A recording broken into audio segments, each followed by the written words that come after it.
দর্শক, আওয়ামী লীগ সরকারের নেতাকর্মীদের বাসা থেকে বের হইতে আছে ছাত্রদের মরদেহ, প্রত্যেকের শরীর পোড়া। নারায়ণগঞ্জ ৪ আসনের সাবেক এমপি শামীম ওসমানের বাড়ি যেন এখন ধ্বংসস্তূপ। শেখ হাসিনা দেশ থেকে পালানোর পর থেকে তার নামে বেরিয়ে আসছে একের পর এক কুকৃতির কর্মকাণ্ড। এখন প্রশ্ন হচ্ছে যে ডক্টর মোহাম্মদ ইউনূসের এই যে অন্তর্বর্তী সরকার কতদিন ক্ষমতায় থাকতে পারে। দর্শক, আমরা জানি যে আওয়ামী লীগ সরকার শেখ হাসিনা বাংলাদেশ থেকে পলায়ন করেছে। এখন বাংলাদেশ চালানোর জন্য দায়িত্ব দিয়েছে ডাক্তার ইউনূসকে। তো ডাক্তার ইউনূস কতদিন দায়িত্বে থাকবেন, তত্ত্বাবধায়ক সরকারের অবস্থায় থাকবেন এবং এই অবস্থায় থেকে বাংলাদেশের কি পরিবর্তন করবেন, আজকের ভিডিওটি দেখলে আপনারা জানতে পারবেন। সো আপনাদের কাছে রিকোয়েস্ট করব, সম্পূর্ণ ভিডিওটি দেখে চ্যানেলে নতুন হলে চ্যানেলটি সাবস্ক্রাইব করে আমাদের সাথেই থাকবেন। তো দর্শক, চলুন কথা না বাড়িয়ে আমরা সেই প্রতিবেদনগুলি দেখে আসি।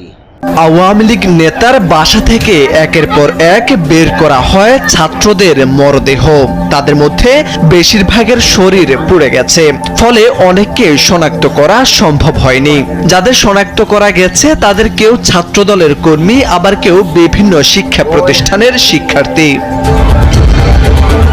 ৫ আগস্ট রাত ২:৩০টার দিকে সেনাবাহিনীর সদস্যদের উপস্থিতিতে ফায়ার সার্ভিসের সদস্যরা পড়ে যাওয়া ভবনে তল্লাশি চালান। এরপর ৬ জনের লাশ দেখতে পান তারা। এর মধ্যে একজনের পুরো শরীর পুড়ে যাওয়ায় তার পরিচয় শনাক্ত করা সম্ভব হয়নি। তবে বাকি ৫ জনের লাশ শনাক্ত করায় ময়নাতদন্ত শেষে সোমবার দুপুরে তা পরিবারের কাছে হস্তান্তর করা হয়।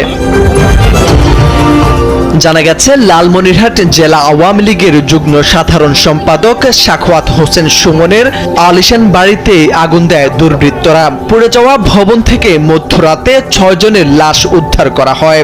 শেখ হাসিনার পদত্যাগের খবরের বিজয় মিছিলের পর থেকে ওই ৬ শিক্ষার্থীকে খুঁজে পাওয়া যাচ্ছিল না। পরে খবর পেয়ে তারা মঙ্গলবার সকালে হাসপাতালের মর্গে গিয়ে বিভিন্ন আলামত দেখে আগুনে পুড়ে যাওয়া ৫ শিক্ষার্থীর পরিচয় শনাক্ত করেন। কিন্তু তারা কিভাবে সেখানে গেলেন, কিভাবে সেখানে একসাথে মারা গেলেন, কি হয়েছিল তাদের সাথে, কারা আটক করেছিল তাদের, এমন প্রশ্ন নিহতদের স্বজনদের।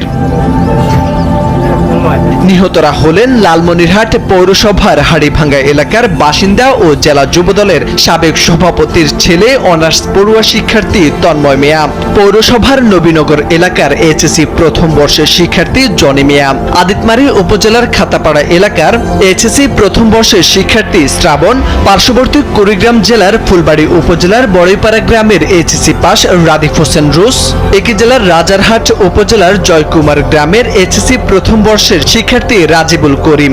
বাকি একজনের পুরো শরীর পুড়ে যাওয়ায় তার পরিচয় শনাক্ত হয়নি। তবে ধারণা করা হয় সে শহরের পাকল পুলিশ লাইন্স স্কুলের শিক্ষার্থী ছিলেন।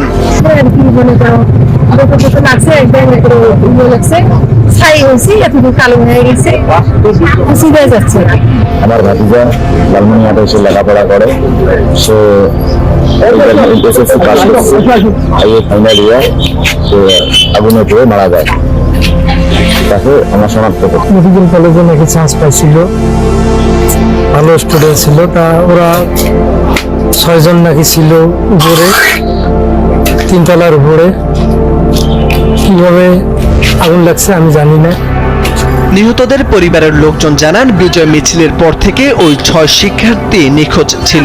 পরে খবর পেয়ে তারা মঙ্গলবার সকালে হাসপাতালের মর্গে গিয়ে বিভিন্ন আলামত দেখে আগুনে পুড়ে যাওয়া ৫ শিক্ষার্থীর পরিচয় শনাক্ত করেন।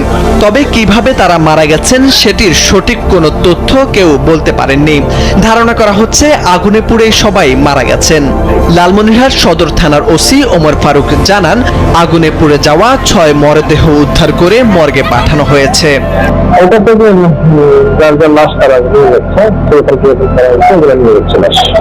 সোমবার বৈষম্য বিরোধী ছাত্র আন্দোলনের গণভবন অভিমুখে যাত্রা কর্মসূচিকে ঘিরে উত্তেজনার মধ্যে প্রধানমন্ত্রীর পদ থেকে ইস্তফা দিয়ে দেশ ছাড়েন শেখ হাসিনা। তারপরে সারা দেশে তৈরি হয় উদ্ভূত পরিস্থিতি।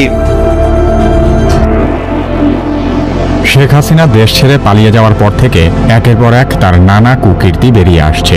রাজনৈতিক ভিন্নমত পোষণকারীদেরকে দমন করতে আওয়ামী লীগ সরকারের সময়ে বহু মানুষকে গুম করা হয়েছে। যে গোপন কারাগারে গুম করা হতো সেই জায়গাটার ছদ্মনাম হলো আয়নাঘর। শেখ হাসিনার আস্থাভাজন বাংলাদেশের সামরিক বাহিনীর গোয়েন্দা সংস্থার কিছু অসৎ অফিসার এই আয়নাঘর পরিচালনা করত। কি কেন কিভাবে এই পর্বে শেখ হাসিনার গোপন কারাগার আয়নাঘর সম্পর্কে আলোচনা করা হবে।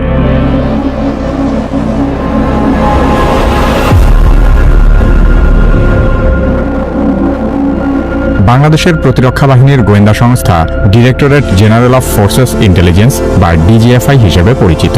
অভিযোগ রয়েছে যে ডিজিএফআই এর কাউন্টার টেরোরিজম ইন্টেলিজেন্স ব্যুরো বা সিটিআইবি আয়নাঘর নামে পরিচিত কুখ্যাত কারাগারটি রক্ষণাবেক্ষণ করে থাকে। 2022 সালে সুইডেন ভিত্তিক একটি স্বাধীন সংবাদ মাধ্যম নেত্র নিউজের করা একটি অনুসন্ধানী প্রতিবেদনে আয়নাঘরের বিষয়টি সবার সামনে উঠে আসে। সেখান থেকেই দেশের মানুষ জানতে পারে যে বিভিন্ন সময়ে বলপূর্বক গুমের শিকার ব্যক্তিদেরকে আয়নাঘরে আটক করে নির্যাতন চালানো হতো। আয়নাঘর ঢাকা সেনানিবাসের ভেতরেই অবস্থিত বলে ধারণা করা হয়। আয়নাঘরে বন্দী থাকা সাবেক এক সেনা সদস্য জানিয়েছেন, অতীতে এই জায়গাটি জয়েন্ট ইন্টারোগেশন সেল নামে পরিচিত ছিল। পরবর্তীতে একে সংস্কার ও বর্ধিত করে আয়নাঘর বানানো হয়েছে। গুমের শিকার হওয়া বেশ কয়েকজন সাবেক সেনাবাহিনীর কর্মকর্তা আয়নাঘরের অবস্থান প্রকাশ করেছেন। তারা জানিয়েছেন, এই আয়নাঘরটি ডিজিএফআই এর অফিসের ঠিক পেছনেই অবস্থিত। এখানে কমপক্ষে 16টি কক্ষ রয়েছে। দর্শক, সবার আগে এরকম তাজা তাজা নিউজগুলো পেতে আমাদের চ্যানেলটি সাবস্ক্রাইব করে আমাদের সাথেই থাকবেন। ধন্যবাদ সবাইকে।